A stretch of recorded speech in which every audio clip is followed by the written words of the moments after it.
3rd and 10. Montana completes the pass to his tight end, Brent Jones. Good for 17 yards. Anthony Newman on the stop. This is where we're going to see Joe Montana shine. This is his point of the game, whether it's the end of the first half or the end of the ball game, that he probably has no peer in football running the 2-minute offense. 49ers had found success last week against the Eagles when they went to 4 wide receivers, and they also found their tight end, Brent Jones, for a touchdown. That time, Jones was wide open in the middle of the zone, and Montana found him. The play clock down to 14 seconds on the left. First down. Montana again up the middle and incomplete. The pass was again intended for Jones, and this time Mel Owens deep downfield covering along with Vince Newsom, and Owens is shaken up.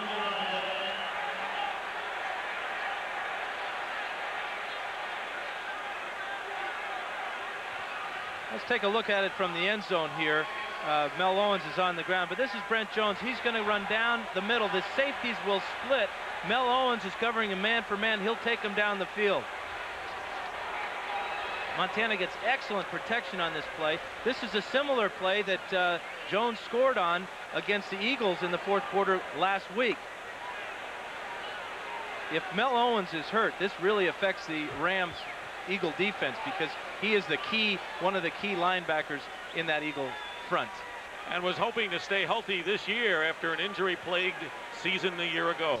On his own power, with 1:13 remaining.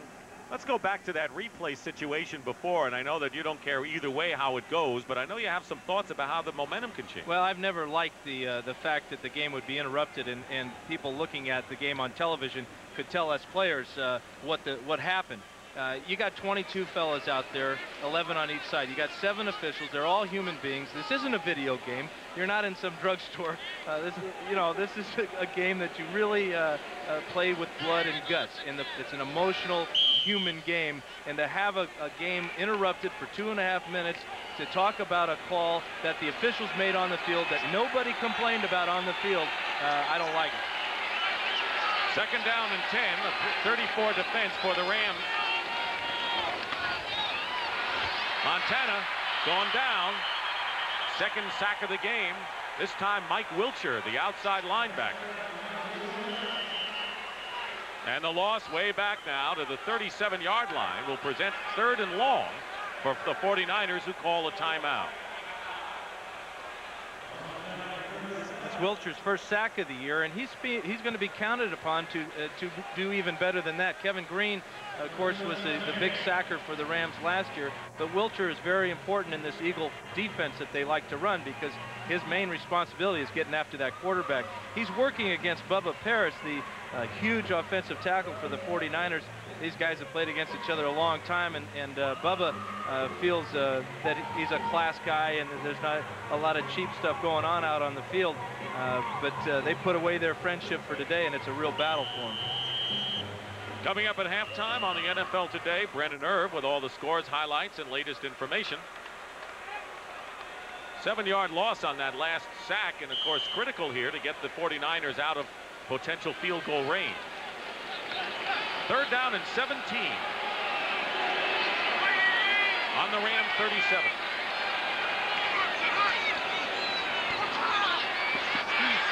Montana has John Taylor against the prevent defense, and Taylor is stopped inside the 25 by Vince Newsom.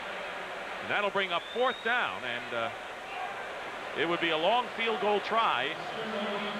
But the key to it, Dick, is that, as you said, Montana's looking to get back into field goal position, field goal range for Kofor. And although this from about 42 yards or so, if he tries, the decision here is for the 49ers, they're going to try and let this clock run down as far as possible.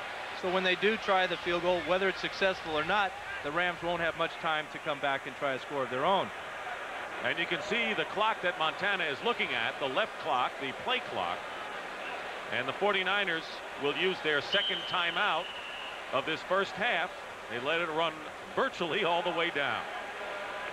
Interesting thing about kicking in Candlestick is you never know if you're going against the wind or not.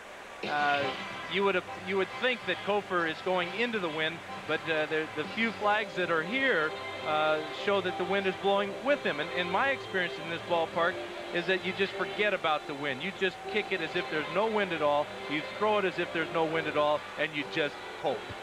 You know, we were down on the field at the opposite end to where Kofor is kicking before the game, and that wind was like gusting 25-30, and I was telling you about how bad the wind was, and you said, well, look at the flags on top of the goalpost. They're hardly moving. So the wind comes down into this bowl, and it swirls around.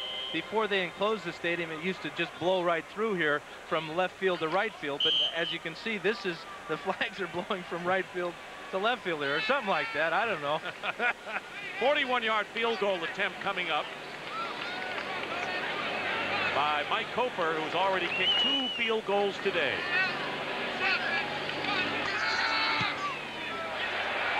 And this kick is perfect.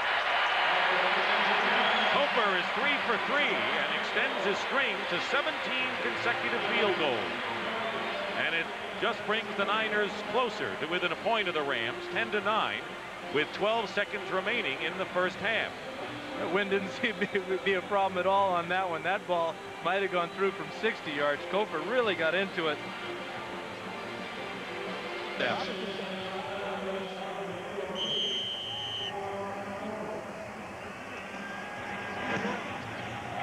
Kofor kicks it on the ground. Ron Brown. Hammered at the 26-yard line by Wesley Walls. And now the Rams have 5 seconds to try to do something, and they just may want to run out the clock. The Giants well ahead of slumping Dallas 20-6. Cowboys have not scored a point in the second half yet this year. Raiders in Seattle and Phoenix against San Diego. Ooh, you think it's hot in Phoenix? 3-0 at halftime. We talked about the rushing. Joe Montana has outrushed the Los Angeles Rams 24 yards to 23. So we might say that the running game has been naught in this first half. And they'll let the clock run down. That'll do it. John Robinson trying to take the lead in the NFC West, as well as George Seifert and the Niners. That is the end of the first half with the score. The Rams 10 and the 49ers 9. Niner fans, they love the Giants and the A's. Will Clark needs a base hit. He's 0 for 2, and he has fallen now a point behind Tony Gwynn in that battle for the National League race. Gwynn 1 for 2 in the American League. Carney Lansford 3 points behind Kirby Puckett.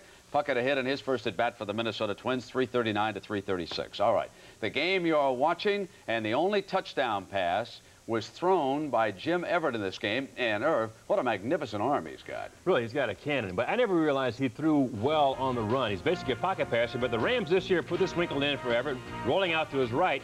And when he gets out there in the open where he has time to deliver, that's what happens. A 55-yard pass to Wooly Flipper Anderson. Way to go, Flipper.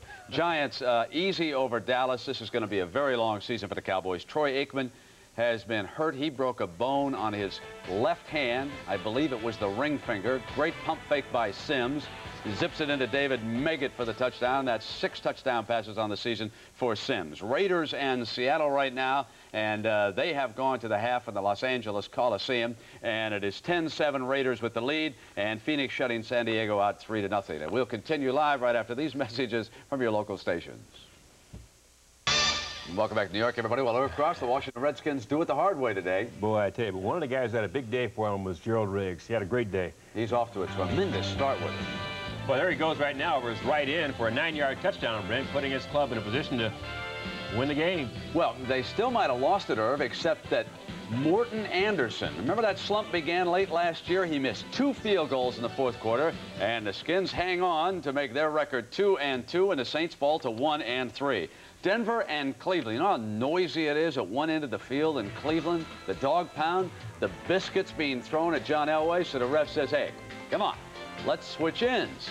So now, John Elway, well, he was successful down at the other end. But the Brown defense really ruled today. 16 turnovers on the season they have forced for Bud Carson. This was their first touchdown of the afternoon. Kosar to Slaughter for the TD. But it came down to this man, and Matt Barr kicked a field goal that won it. He had 3 field goals on the day. He kicked that field goal after, yes, you guessed it, a turnover by Denver. Cincinnati and Kansas City, the Bengals start the day without Boomer Esiason. Turk Schonert limps off with an ankle injury, so they force the Boomer in. First player. Boomer comes in and hits Tim McGee for a 40-yard touchdown. Can you imagine that, coming off the bench and bang, touchdown right away? What a thing to do with your first pass. Now, David Fulcher, 3 interceptions on the day against Ron Jaworski. Jaworski turned it over 4 times as the starting quarterback for the Chiefs. The Bengals now go to 3-1 as they defeat Kansas City. 21-17 was the final in that game. Houston explodes on Miami. 39-7, the final score down there. Dan Marino had a nightmare. 11 for 29, 103 yards, his lowest yardage total as a starter. How about Warren Moon? Well, it was a pretty good day for him. He saw the bright lights. He didn't have any nightmares down there, but Warren Moon hits Curtis Duncan for a 25-yard touchdown there. And so the Oilers go to 2-2, and the Dolphins drop to 1-3. You know, there's a character who catches passes for the Steelers. He's been missing the last couple of seasons. Where has Sweet Lips been, Irv Cross? Some players affectionately call him loose lips, but I tell you right now, he had glue fingers in this catch. Look at this thing, a 48-yard touchdown. Hey, I think we buried the Steelers a little too early this year. Suddenly they're back to 2-2 and not looking too bad. All right, Minnesota and Tampa Bay, just when everybody was coming down on the Vikings, they turn up with a good performance today at home. Vinny Testaverde, not a good day. 11 straight incompletions Testaverde threw for Tampa Bay. Hell, how about Leo Lewis? Boy, did he have a good day, returning kicks and everything. You know, by the way, he was cut by the club and then brought back. Here he picks this one off for a 28-yard touchdown for the Vikings. And the Vikings, with that win, go to 2-2, and the Bucks fall to 2-2. Green Bay and Atlanta. The Packers, they say, forget about the first 3 quarters. Let's start in the 4th. 48-13, they've outscored everybody in the 4th. This is an indication of why. Jeff Query fumbles. Sterling Sharp says, look what I got. Touchdown, Green Bay. Oh, Irv. Deion Sanders brought it back. Exciting runner, exciting play. Everything's there. He goes 94 yards on this ensuing kickoff. But you know what, Brent? There was a penalty on the Falcons. It's a shame they have to call this one back. What a thing of beauty. And so it was up to the Packers who kicked the field goal to win it. 23-21, the final there. Buffalo and New England. Jim Kelly hot again. And he had 3 more touchdown passes, 10 for the year. This one to Thurman Thomas, and he'll take it in. It's a 73-yard score for the Bills, and now Buffalo extends its record to 3-1. Indianapolis and the Jets. 17-10. The Colts win it on a punt return. 2 big plays in the game. The first by a Jet defensive back. Well, you know, you talk about why scoring is up in the league. Here's one reason for it. Interceptions by the defense. Eric McMillan picks this one off, goes 92 yards. The longest interception for a touchdown ever for a New York Jet. Hey, how about this punt return, though, by Clarence Verdun? Clarence Verdun. He used to play for the Washington Redskins. One of these guys, a little runt, very active in the locker room, runs his mouth all the time, but a very popular ball player. There he goes, a 49-yard punt return. No one even comes close to touching him. I don't think I've ever seen anybody run a punt return back straight for a touchdown in the NFL. All right, let's send you back to the stadium in a game you're watching on CBS.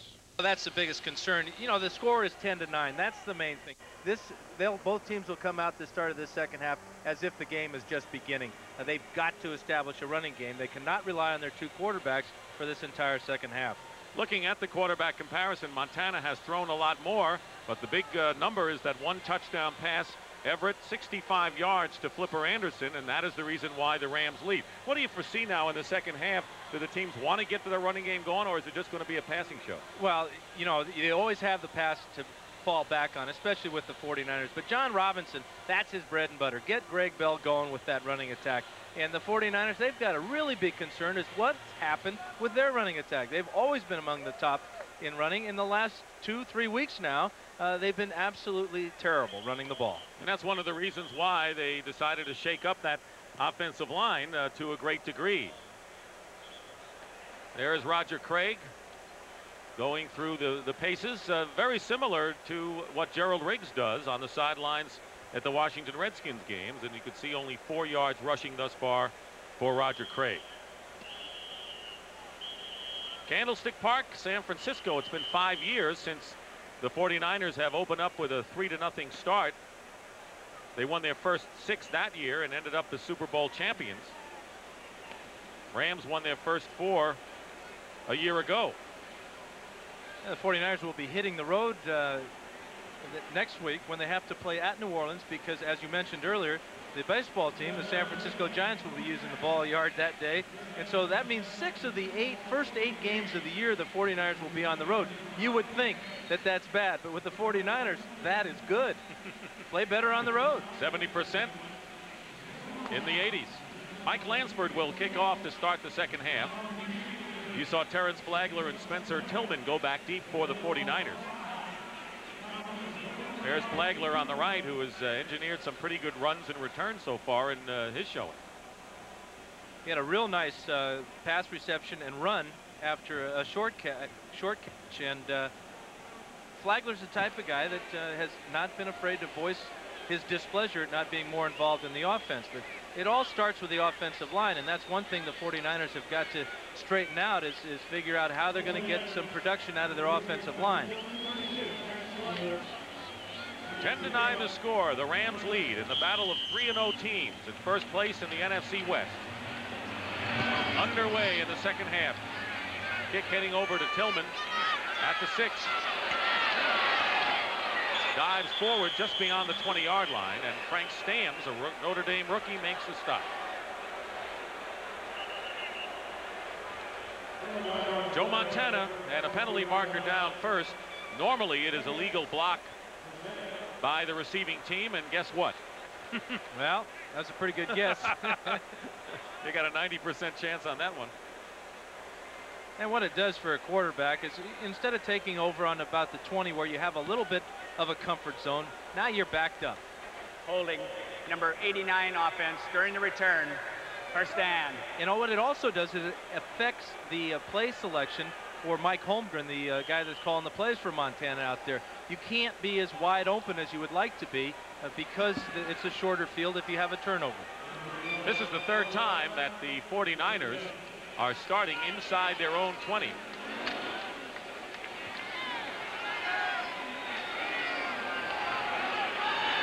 They're on the 12.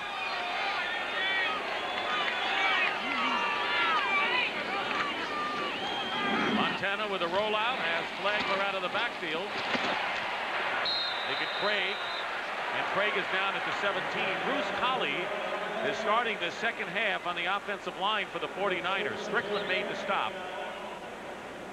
Well, what they've done, Dick, is they've moved Harris Barton back to right tackle and taken Steve Wallace out of the game, and they plugged in Collie there. The great thing about the 49ers offensive line is they have flexibility. These guys can play different positions, and Harris Barton, I know for sure, is happy to be back at right tackle.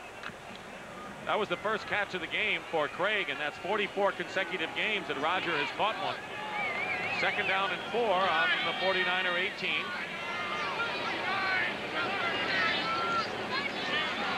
Good hold for Craig. And there he goes, Roger Craig, out past the 30. And a gain of 16. Owens on the stop. Well, actually, Steve Wallace has moved to left tackle. He's going to lead Craig on this play. Bubba Paris has taken a seat on the bench. Here's Guy McIntyre. Their number 74 is Steve Wallace. He makes the key block on Strickland. And this is one of the bigger runs for Roger Craig in about a month.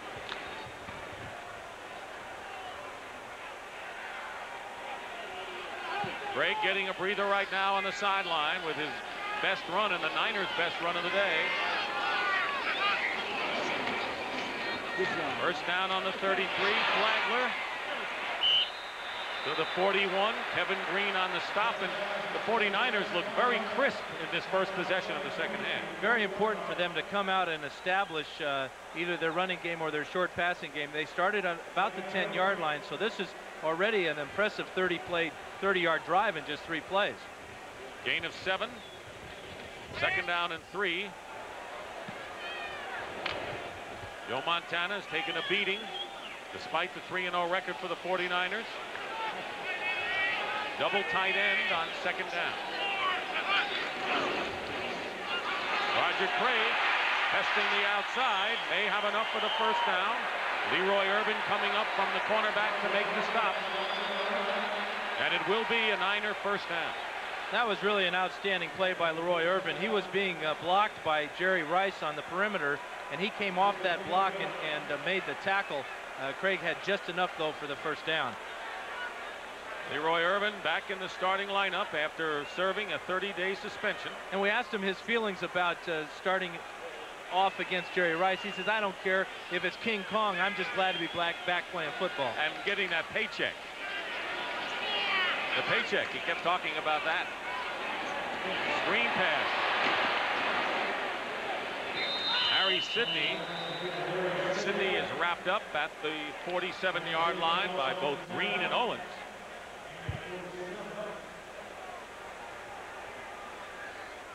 Steve Young, the backup quarterback, along with George Seifert, flashing in the signs as Young. Yeah, the way it works is Mike Holmgren, the offensive coordinator, is up in the box. He's on a direct headset to George Seifert. Seifert tells Young to play. Young then gives the signal to Montana. Montana tells the ball players in the huddle.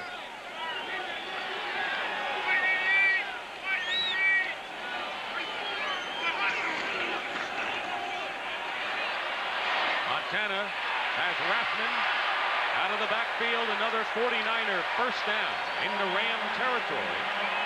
To the 43, Owens and Newsom on the stop, good for 10. Joe Montana is picking apart the Rams zone defense right now. He's getting good protection in the pocket. That's allowing him to look around and find the check down receivers as he did that time. Flagler comes into the game replacing Rathman. Fritz Shermer, the defensive coordinator for the Rams, trying to find an answer.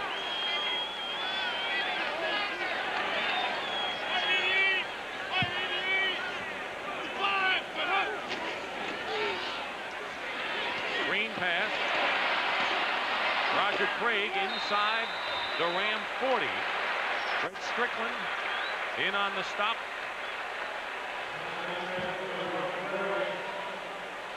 Now, this is one way to get your running game going, is by completing some of these shorter passes and getting Craig the feeling after he receives the ball that he's getting you know, warm and loose and making contact with guys, bouncing off him or whatever, gets him back into the ball game. He has had no success aside from that one long run there to start the second half. And Montana is 5 for 5 on this drive. Montana going up top for Rice. And Jerry Gray knocks it away. He was with Jerry all the way. Rice, that is. Well, we talked about how Montana was picking apart the zone defense. Well, the Rams changed their defense that time. They came with a blitz, and that leaves Jerry Gray, number 25, single covered against Jerry Rice. And give the nod to Jerry Gray. This ball is thrown a little bit too far to the outside. Rice had Gray beat to the inside. Montana would like to have that one back over again. 6 defensive backs for the Rams, 4 wide receivers for the 49ers. A running play, Rathman. Wide open and a first down with a lot of room to run to the 25.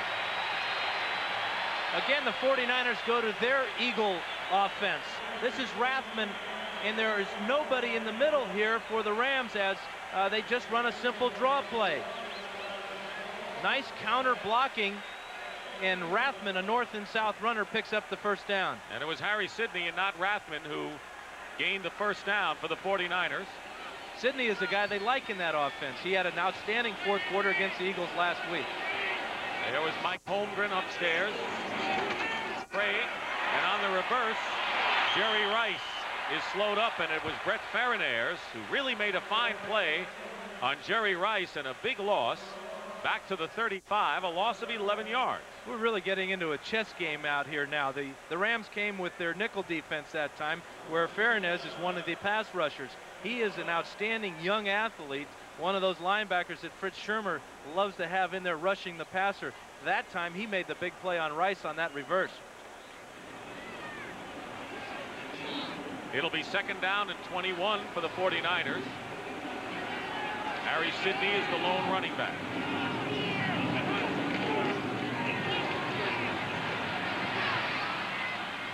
Montana completes to Brett Jones. They got nearly all of those yards back following the loss. Down to the 26. Brett Strickland on the tackle. One time man-to-man coverage, one time zone coverage, and Montana is really being tested today. I know he's up to the test because he's doing a great job of finding his check down receivers. The offensive line, you know, this different, again, they changed. They started the game with a different configuration. The move to Wallace back to left tackle and Barton to right tackle seems to have solidified them right now. That's where they played at the Super Bowl against Cincinnati. Third down and 10 on the LA 25. And a timeout is called as the clock was running down.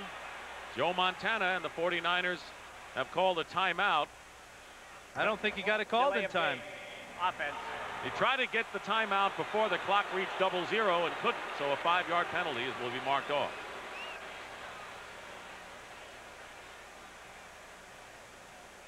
Joe's had to be concerned with a lot of reading of defenses from these Rams. He probably didn't take the time to check that 30-second clock. That's an unusual mistake for a guy like Joe Montana. Mike Barber, a rookie wide receiver from Marshall, has come in to replace Brett Jones. 4 wide receivers for the 49ers on 3rd and 15. There's the play clock.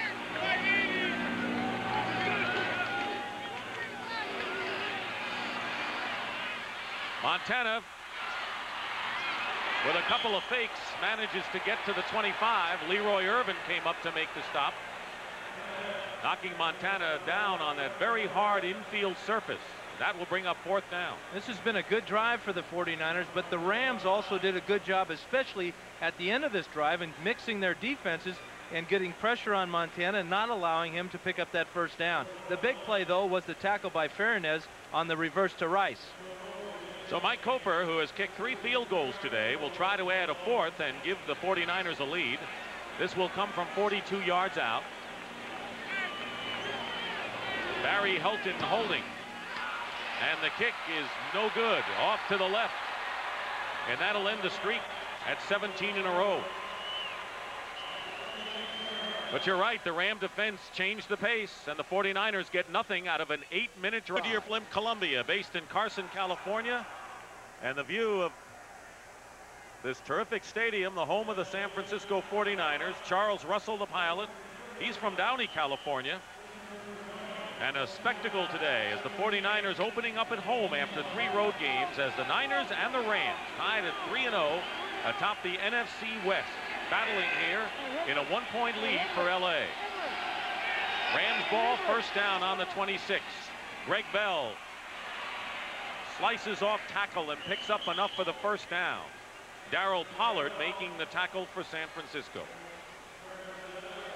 Well, the Rams get off on a nice note here on the very first play of the 2nd half offensively, and Greg Bell gets in behind Irv Pankey there and picks up a nice yardage. The 49ers have had a huge lead in time of possession, almost 2-1. The Rams have got to come out here and score. They're leading in this one, but they got to be feeling a little edgy. Best run of the day by the Rams. Play fake on 1st down. Wide open is Ellard. He's got it. And he's knocked out of bounds just shy of the 40 in 49er territory. Jeff Fuller on the stop and a gain of 22 that time. When you run the ball well, the obvious next play you want to run is a little play action pass. Here, Jim Everett fakes to Greg Bell up in the middle, and he finds Henry Ellard splitting the 2 defensive backs there. Perfect spot in the zone. 4 catches today for Henry Ellard. One of the league leaders going into this week's action. Pitch to Bell. Good hole, and Greg Bell is close to another 1st down. Jeff Fuller, the free safety, making the tackle just outside the San Francisco 30. You get the feeling that John Robinson said, let's get back to Ram football, and that's pitching the ball back to the tailback and letting him pick his hole as that big offensive lineman get out there in front of him and create those seams. This is 2 big runs for Bell in the 2nd half. They're going to measure to see whether the Rams have enough for the first down. Bell, by the way, has gained 34 yards today. Came in leading the NFL in rushing and shy by a half a foot.